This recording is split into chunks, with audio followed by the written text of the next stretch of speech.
madaxweynaha Soomaaliland Muuse Biixi Cabdi ayaa ka qayb galay munaasabad ay ku qalin jabinayaan arday tiradoodu dhan 788 arday oo ka qalin jabiyay kuliyadaha kala duwan ee jaamacadda Golis University faraceeda magaalada Hargeysa waxa kale oo munaasabadaasi ku wehelinayay madaxweyne ku-xigeenka Soomaaliland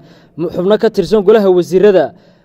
gudoomiyaha xisbiga u ciidan Injineer Faysal Cali Waraabe mas'uuliyiin ka socday 5 jaamacadood oo ku yaala dalka Itoobiya waalidiin iyo arday aad u tiro badan ugu horeyna halkaas waxa ka hadlay maamulka kala duwan ee jaamacadda Golis University horta maanta maalin ay ka farxad weyn kuma jirto ardayda maanta Golis ka qalin jabinaysana maalin ay ka nasiib wanaagsan yihiin ma jirto waayo waxay heleen madaxweynihii iyo madaxweyne ku-xigeenkiiba labaduba u yimaad maalin ka wanaagsan lama arag ardaydiina graduate garoobay CPA 900 ku dhow 788 ku dhow intiina congratulation my how yaray inaad heer ka soo gaadhaan laakiin with the help of your parents teachers adikoo ardaydiina waalidkiina iyo macallimiintiina caawisa awgeed ayaa heerka ku soo gaadhay noloshuna sideedaba waa full of challenge geestooda waalidiintii Injineer Faysal Cali Waraabe iyo wasiiradii madasha ka qayb galay ayaa iyaguna halkaas hadalka iska daba qaatay marka waxaan idinku guubaaminayaa inaad akhlaaqdiina aad hagaajisaan taasaad waddankiina ku anfici doontaan dalkiina iyo diintiinana aad ku anfici doontaan waxaan ugu talagalnay inaanu arday tayo leh qaadno oo aanu geyno Addis Ababa oo jaamacadaha dalka Itoobiya lagu qoray runtii waa taariikh sanadka dambe waxaanu ballansanahay inay nooga badiyo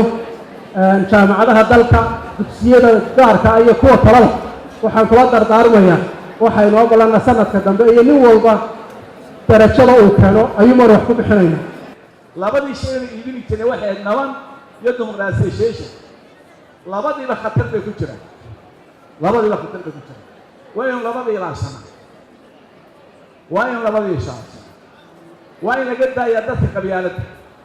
gabagabadii munaasabadda waxaa halkaasi ka hadlay madaxweynaha Soomaaliland Muuse Biixi Cabdi isagoona abaalmarino kala duwan guddoonsiiyay xubno ka tirsan golaha wasiirada iyo shirkado ka shaqeeya dalka oo maamulka jaamacaddu ku maamuseen shahaado sharafyo iyo qaar kamid ah ardaydii ugu dhibcaha sareeyay ardaydani qalin jabisay aad baan ugu faraxsanahay maanta in 700 oo cilmi ku gaashaamay dalkooda horumariya ay ku soo biireen Soomaaliland iyo jaamacado kale oo badan waa soo dhaweynaya jaamacadaha iyo aqoonta oo dhan waan mahadnaqayaa Saciid ilaahay waxaan ka rajaynayaa ilaahay caafimaad taama siiyo